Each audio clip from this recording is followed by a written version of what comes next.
Good morning. How are you? Are you fine? I am also fine. Okay. Today we will explain about refraction of light at plane surfaces. Okay. Are you ready? Okay. Thank you.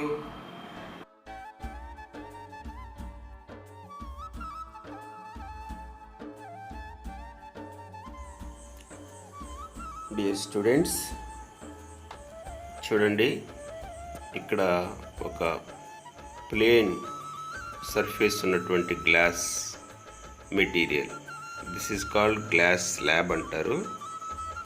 చూడండి, ప్లేన్గా ఉంది, సమతలంగా ఉందన్నమాట, అన్ని వైపులా సమతలంగా ఉంది. This is called plane transparent material, plane glass. Materials are two types according to light transfer: transparent, non-transparent. Transparent అంటే ఇది, దిస్ ఈజ్ ద ట్రాన్స్పరెంట్, అంటే దీని గుండా లైట్ ప్రసారం అవుతుందన్నమాట. సో ఇటువంటి సబ్స్టెన్సెస్ని ట్రాన్స్పరెంట్ అంటారు. దేని గుండా లైట్ ప్రయాణం చేయదో వాటిని నాన్ ట్రాన్స్పరెంట్ లేదా ఒపేక్ అంటారనమాట, అంటే అపారదర్శక పదార్థాలు. సో కొన్ని గ్లాసు, వాటర్, ఇవన్నీ కూడా ట్రాన్స్పరెంట్. అలాగే స్టోను, ఇవన్నీ కూడా, వుడ్, హ్యూమన్ బాడీ, ఇవన్నీ కూడా నాన్ ట్రాన్స్పరెంట్. మళ్ళీ ట్రాన్స్పరెంట్లో two types: plane surface, curved surface.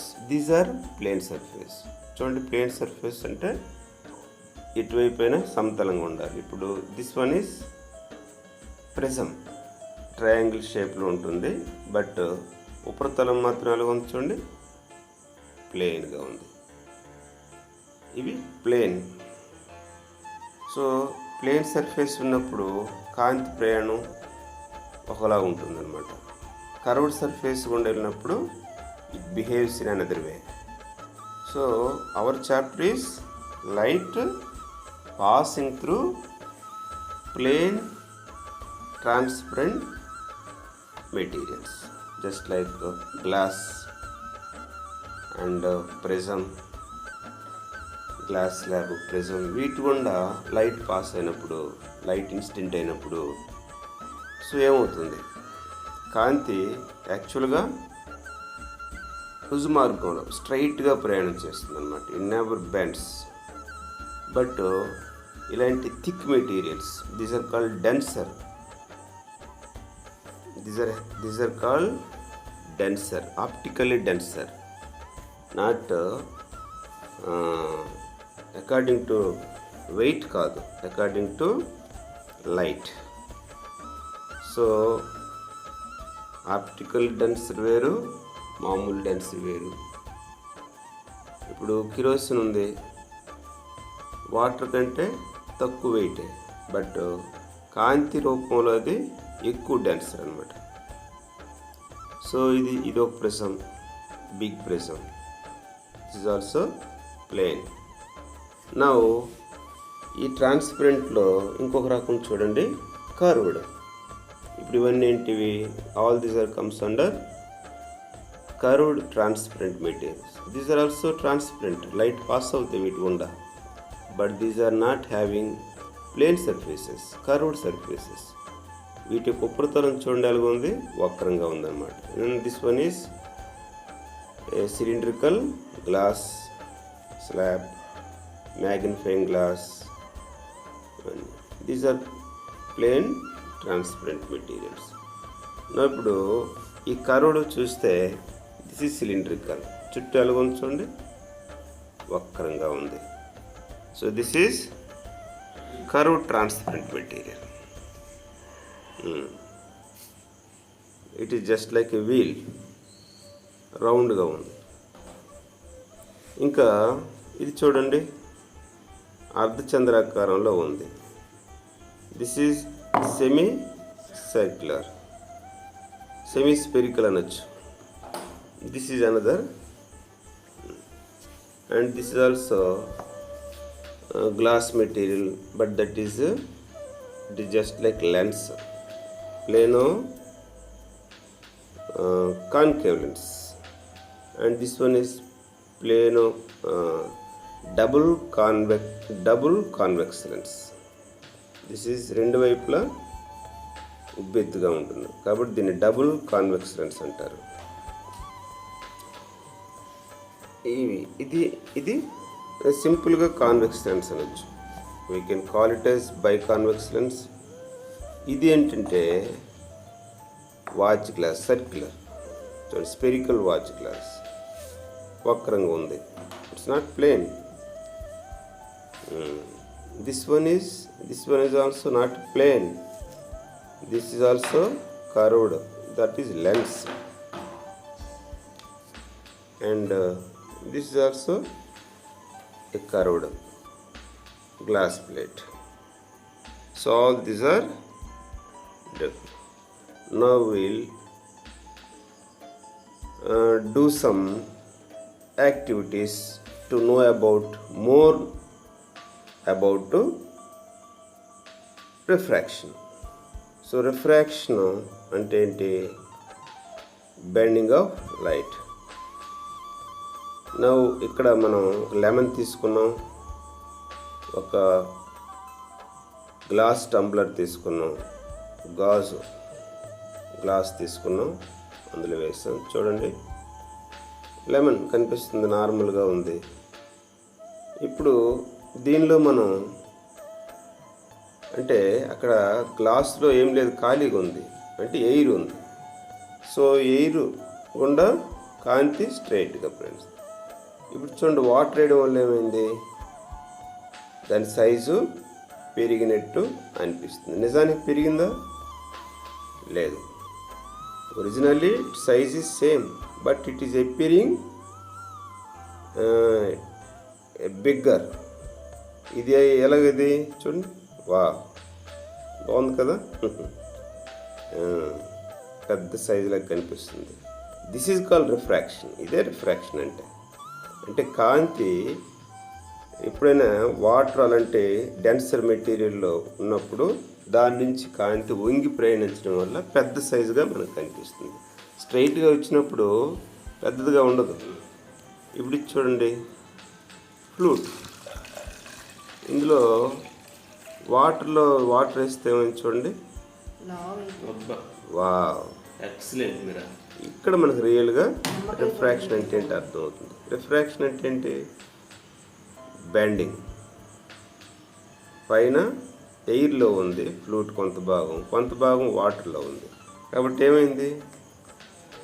ఇప్పుడు వాటర్లో ఉన్న ఫ్లూట్ మనకి బెండ్ అయినట్టు రెండు భాగాలుగా మనకు కనిపిస్తుంది అన్నమాట. అంటే ఇది ఎందువల్ల కనిపించింది రెండు భాగాల కింద? కాంతి రెండు వేరు మీడియం. ఓకే, ఇప్పుడు చూడండి, ఇది fibre glass tumbler, plastic glass. నా స్కేల్ తీసుకున్నాను, మెటల్ స్కేల్. చూడండి స్ట్రైట్గా ఉంది కదా, వా. ఇప్పుడు ఇందులో పెట్టాం, ఇప్పుడు స్ట్రైట్గానే ఉంది. ఇందువల్ల గ్లాస్లో ఎయిర్ ఉంది, అంటే తేలికైనటువంటి యానకం. వాటర్ లేదు, అందుకే స్ట్రైట్గా ఉంది. ఒకే యానకం ఉంది కాబట్టి స్ట్రైట్ కనిపిస్తుంది.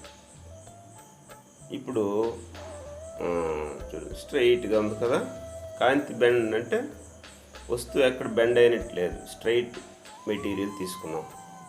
మరి ఇప్పుడు వాటరు, పోర్ వాటర్ మనం అందులో వేస్తే ఏమవుతుంది చూడండి. వాటర్ వేస్తున్నాం. So wow, beautiful refraction. ఇదే రిఫ్రాక్షన్ అన్నమాట. అంటే బెండింగ్ అంటే దాని నుంచి వచ్చినటువంటి కాంతి, స్కేల్ నుంచి వచ్చినటువంటి కాంతి, లైట్ బెండ్ అవడం వల్ల స్కేల్ బెండ్ అయినట్టు అనిపిస్తుంది. నిజానికి స్కేల్ బెండింగ్ కాదు, స్ట్రైట్గా ఉంది. బట్ అందులో వేస్తే ఏమైంది, బెండ్ అయిపోయినట్టు అనిపిస్తుంది. అక్కడ పైన ఒక ముక్క కింద ఒక ముక్కలాగా ఉంది.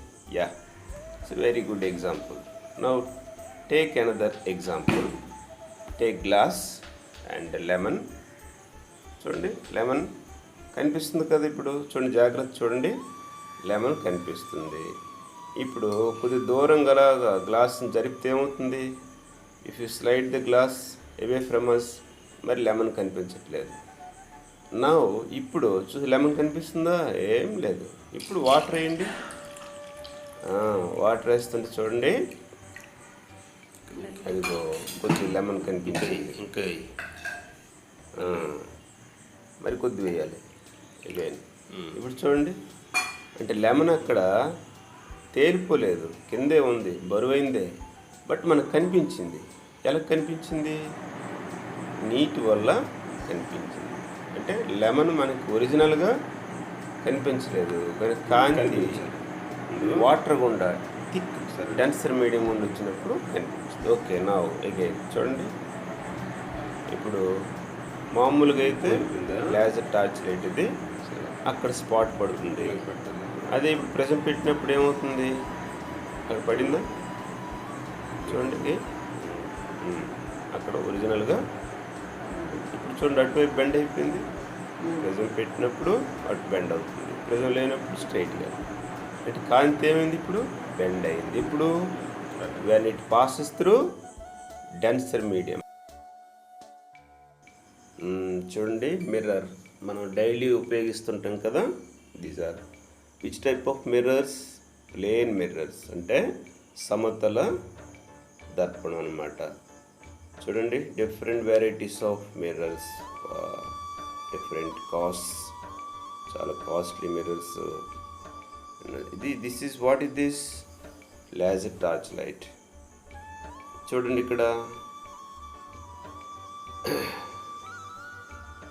Laser torch light glass plate గుండా బెండ్ అయింది. ప్రిజం గుండా కూడా ఏమవుతుంది చూడండి, బెండ్ అయి 7 కలర్స్గా డివైడ్ అయింది. That is called dispersion. చూడండి, ఇంతకు మనం యాక్టివిటీ చేసాం కదా. సో బెండ్ అవుతున్నట్టు కనిపించడమే refraction. It is because of light bending. చూడండి, వెనుక క్యాట్ ఈస్ అపియరింగ్ బిగ్. చూడండి, this is all refraction examples. చిన్న వస్తువు పెద్దగా కనిపించడం, బెండ్ అవుతున్నట్టు. చూడండి,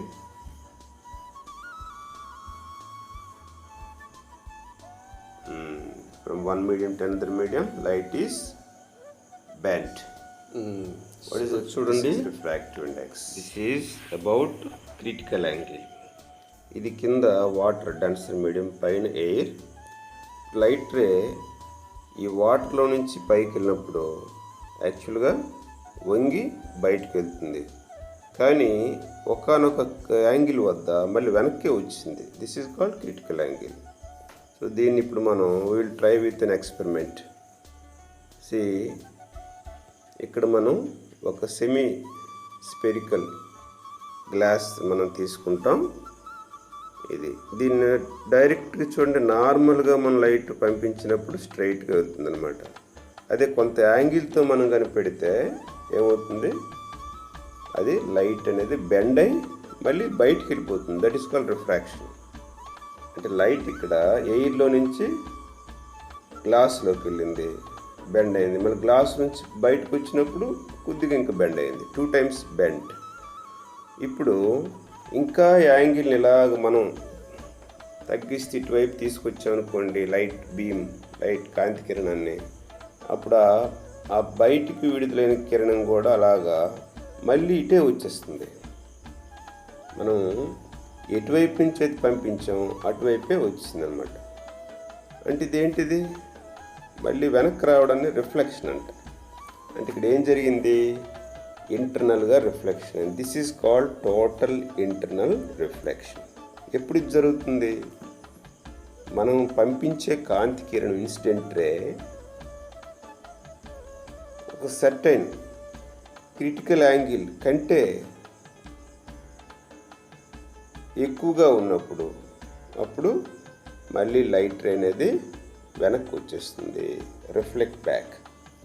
this reflection is called total internal reflection, సంపూర్ణాంతర పరావర్తనం. చూడండి, వజ్రం మెరవడానికి diamond, it is brilliant, it glows because of total internal reflection. అలాగే మిరేజెస్, రోడ్డు మీద చూడండి వాటర్ ఉన్నట్టు అనిపిస్తుందే, అది టోటల్ ఇంటర్నల్ రిఫ్లెక్షనే, దాన్ని ఎండమావులు అంటారు. అలాగే ఆప్టికల్ ఫైబర్స్లో కూడా ఈ టోటల్ ఇంటర్నల్ రిఫ్లెక్షన్ అనేది దాని ద్వారానే కాంతి సన్నని ఫైబర్ గుండా చాలా దూరం ప్రయాణిస్తుంది అనమాట. అంటే డైమండ్ మెరవటానికి, రోడ్డు మీద ఎండమావులకి అండ్ ఆప్టికల్ ఫైబర్స్కి టోటల్ ఇంటర్నల్ రిఫ్లెక్షనే కారణం, సంపూర్ణాంతర పరావర్తనం. అంటే క్రిటికల్ యాంగిల్ కంటే ఎక్కువ, క్రిటికల్ యాంగిల్ కంటే ఎక్కువ. దీంతో మనం ఒక కాంతి కిరణాన్ని మనం ఒక దళసరిగా ఉన్నటువంటి డెన్సర్ మీడియంలోకి పంపించినట్లయితే అది మళ్ళీ మన వైపే వచ్చేస్తుంది. అంటే రిఫ్రాక్షన్ బదులు రిఫ్లెక్ట్ అయిపోతుంది, అటు వెళ్ళే బదులు మళ్ళీ ఇటే వస్తుంది అనమాట. That is called total internal reflection. చూడండి, రోడ్డు మీద there is a looking, it seems some water on the road, but really there is no water. But అక్కడ వాటర్ ఉన్నట్టు భ్రమ కలిగిస్తుంది, ఇల్యూషన్, భ్రమ. ఆ భ్రమకి కారణం ఈ సంపూర్ణాంతర పరావర్తనం, టోటల్ ఇంటర్నల్ రిఫ్లెక్షన్. అలాగే మనం ఒక చెట్టు వైపు చూస్తున్నప్పుడు ఆ చెట్టు కింద కూడా దాని యొక్క ఇమేజ్ ఉన్నట్టు, దాని కింద వాటర్ ఉన్నట్టు మనకి అనిపిస్తుంది. నిజానికి దాని కింద ఇమేజ్ లేదు, దాని కింద వాటర్ కూడా లేదు. ఆ ఇమేజ్ అనేది మనకి ఆ చెట్టు యొక్క virtual image, it's not a real tree. And water is the virtual image of sky. చూడండి, ఇవన్నీ కూడా మనం డెకరేషన్కి టేబుల్ మీద పెడతాం. These are small optical fibres. దీని గుండా లైట్ వెళ్తుంది, దాని గుండా చివరిలో లైట్ వస్తుంది, అది చాలా బాగుంటుంది చూడడానికి. These are called optical. ఎందుకు దీని ఆప్టికల్ ఫైబర్స్ అన్నారు? వీటి గుండా కాంతి చాలా దూరం ప్రయాణం చేస్తుంది. దీని ద్వారా కమ్యూనికేషను, సిగ్నల్స్, లైట్ సిగ్నల్స్, ఇవన్నీ కూడా, even sound signals also mixed with light will travel very long distances. కొన్ని వేల కిలోమీటర్లు ఇటువంటి మిక్స్ అవ్వకుండా ఇవి చాలా క్లియర్గా వెళ్తాయి అన్నమాట. అందుకే క్లియర్ సిగ్నల్ కోసం ఇప్పుడు ఆప్టికల్ ఫైబర్స్ని వాడుతున్నారు. ఇప్పుడు చూడండి, ఛానల్స్ అంత క్లారిటీ ఉండదు, వాతావరణం చేంజ్ అయినప్పుడు రాదు. అదే ఆప్టికల్ ఫైబర్స్ ద్వారా ఒక ఖండం నుంచి ఇంకొక ఖండానికి కూడా వితౌట్ ఎనీ మిక్సింగ్ చాలా క్లియర్గా చాలా దూరం ప్రయాణం జరుగుతుంది. So these are very very useful for us. ఇంకా దీన్ని మన భారతదేశంలో డెవలప్ చేయాలి. విదేశాల్లో it is developed, now in India it has to be developed. So ఇక్కడ జరిగేది ఏది? ఇంటర్నల్గా రిఫ్లెక్ట్ అవుతూ బయటికి వెళ్లకుండా అలాగే ఎంత దూరమైనా ప్రయాణం చేస్తుంది. So this is a tube. ఇది ట్యూబ్ అనుకోండి. ఇక్కడ కాంతి కిరణం ఏమైంది? దాని గుండా పరావర్తనం చేస్తూ బయటకు వచ్చింది. సో దీన్ని ఎండోస్కోప్ ఒక డివైస్ హాస్పిటల్స్లో డాక్టర్స్ ఉపయోగిస్తుంటారు అన్నమాట.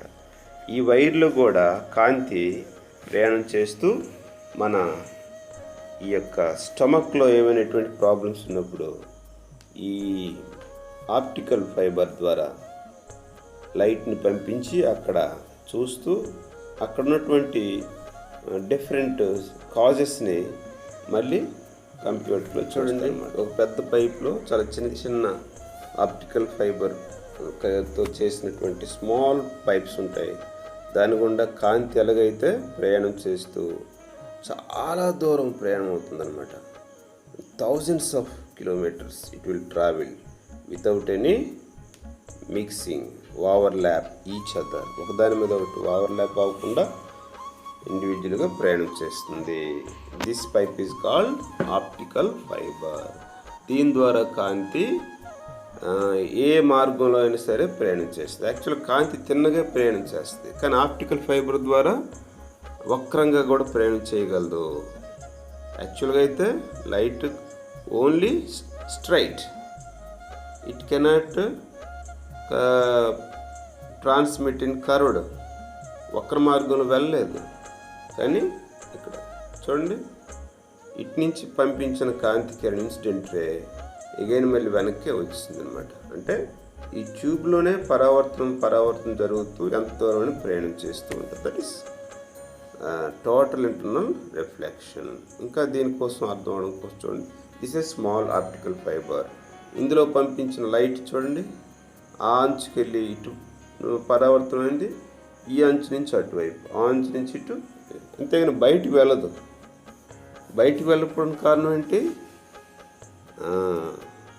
అంటే అదే సంపూర్ణ అంతర పరావర్తన, లోపలే పరావర్తన చెందుతూ ఉంటుంది. వేరే ఎక్కడ ఉపయోగిస్తుంటారు? లైట్ థెరపీతోని ఇవన్నీ కూడా ఉపయోగిస్తుంటారు. చూడండి, especially in hospitals, in heart కానీ, లంగ్స్ కానీ అండ్ స్టమక్ కానీ, ఇందులో ఉన్నటువంటి మనకు కనిపించవు. సో కాంతిని దానిలోకి పంపించడం వల్ల అక్కడ ఒక వెలుగు అనేది ఉంటుంది. ఆ వెలుగులో ఏంటి ప్రాబ్లం అనేది కనిపిస్తుంటుంది. సో తద్వారా దాన్ని మళ్ళీ కంప్యూటర్లో చూస్తూ సో అక్కడ ట్రీట్మెంట్ అనేది డాక్టర్లు ఇవ్వడానికి ఉపయోగిస్తారన్నమాట. మన స్టమక్లో అల్సర్స్ అని కానీ ఇంకా అన్వాంటెడ్ మనకు హానికరమైనటువంటి ఏవైనా సరే ఉన్నప్పుడు దాన్ని రిమూవ్ చేయడానికి ఇది చాలా బాగా ఉపయోగిస్తారు. ఇక్కడ చూడండి, కమ్యూనికేషన్లో ఇప్పుడు దీని పాత్ర ఎక్కువగా పెరుగుతుంది. చూడండి, ఇవన్నీ కూడా ఆప్టికల్ పైప్స్ లోపల దాని ద్వారా ఛానల్స్ వెళ్తాయి, ఎంత దూరమైనా వెళ్తాయి అన్నమాట. So the whole world is. ఇక్కడ చూడండి, ఈయన మనం ఇది డెకరేషన్ ఐటెం కింద ఉపయోగిస్తుంటాం. ఇలా అన్ని వైపులా విచ్చుకొని ఉన్నటువంటి సన్నని వెలుగుతున్నటువంటి స్టిక్స్, అండ్ అందులో ఆ వెలుగు చివరి వరకు వస్తుంది మన అంచులకి.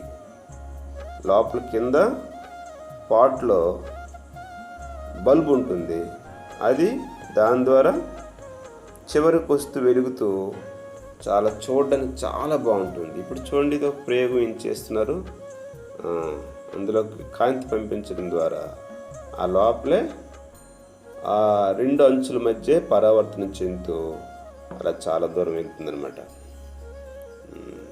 చూడండి అక్కడ. సో కాంతి చూసారా, బెండ్ అవుతుంది. యాక్చువల్ కాంతి బెండ్ అవుతుందా? అవ్వదు, కానీ ఇక్కడ ఏమైంది, బెండ్ అయింది. సో దిస్ బెండ్ అవ్వడం అంటే ఏంటి, అంచు దగ్గర రిఫ్లెక్ట్ అయింది అంటే ఇదే టోటల్ ఇంటర్నల్ రిఫ్లెక్షన్.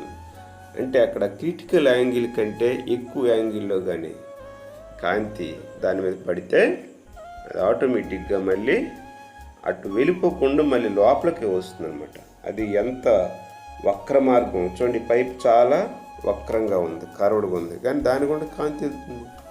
మామూలుగా మనం టార్చ్ లైట్తో పంపించినప్పుడు తిన్నగా వెళ్తుంది, ఏదైనా అడ్డొస్తే ఏమవుతుందో ఆగిపోతుంది, దాని వెనక షాడో వస్తుంది అనమాట.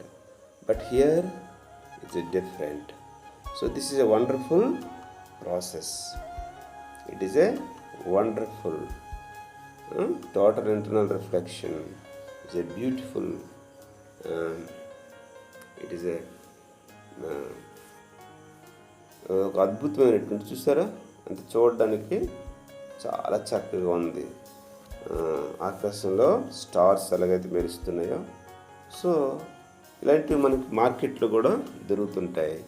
అయితే ఆ స్టిక్స్ మొత్తం వెలుగుతున్నాయి అనుకుంటాం, కానీ స్టిక్స్ వెలగడం కాదు, దానికి ఎలక్ట్రికల్ పవరే ఉండదు. కింద ఉన్నటువంటి పాట్లోనే ఒక బల్బ్ ఉంటుంది, అక్కడి నుంచి సన్నని, ఇక్కడ చూడండి అతను ఏం చేస్తున్నారు, ఒక లేజర్ లైట్తో దానికి ఒకవైపు అంచుకి కొట్టారు. చూడండి, కొడితే యాక్చువల్లీ బయటకు వచ్చేయాలి కదా, because this is transparent glass material. కానీ అలా బయటికి రాకుండా మన లోపలే పరవడుతున్నాం. ఆ అంచుకి వెళ్ళింది మళ్ళీ అటు నుంచి ఇటు వస్తుంది. This is called total internal reflection. అర్థమైందా? ఓకే, ఇప్పుడు చూడండి మిరేజెస్. మనం already we learnt about mirages. So road మీద చూడండి వాటర్ ఉంటుంది, నిజంగా వాటర్ ఉండదు, కానీ ఎండాకాలంలో అలా కనిపిస్తుంది. These are optical pipes. And applications already చెప్పుకున్నాం. డైమండ్స్ మెరుస్తుంటాయి చూడండి, ఎడారిలో నిజంగా వాటర్ ఉన్నట్టు అనిపిస్తుంది, అక్కడికి వెళ్తే ఎటువంటి వాటర్ ఉండదు. అక్కడ ఏదో చెరువు చిన్న కాలం ఉన్నట్టుంది, బట్ చూడండి అక్కడ ఇదంతా ఎడారి అనమాట. చూడండి, so different types of mirages. కింద ఏర్పడింది చూడండి మిరేజ్, ఒక్కోసారి పైన ఏర్పడుతుంది. సన్ కూడా ఒక్కొక్క కోల్డ్ కంట్రీస్లో రెండు సన్లు ఉంటాయి, సూర్యుడు. This is okay. సో మనం ఈ చాప్టర్ని కొంతవరకు అర్థం చేసుకున్నాం. ఇగో ఇక్కడ బిట్స్ ఇవ్వడం జరిగింది, dash and multiple choice questions. And so మీరు దాన్ని ఒకసారి ఏది అర్థమైందో you fill it and you write some important points. Okay, thank you my dear students for watching, and I hope you are full knowledge about this chapter. Okay, bye.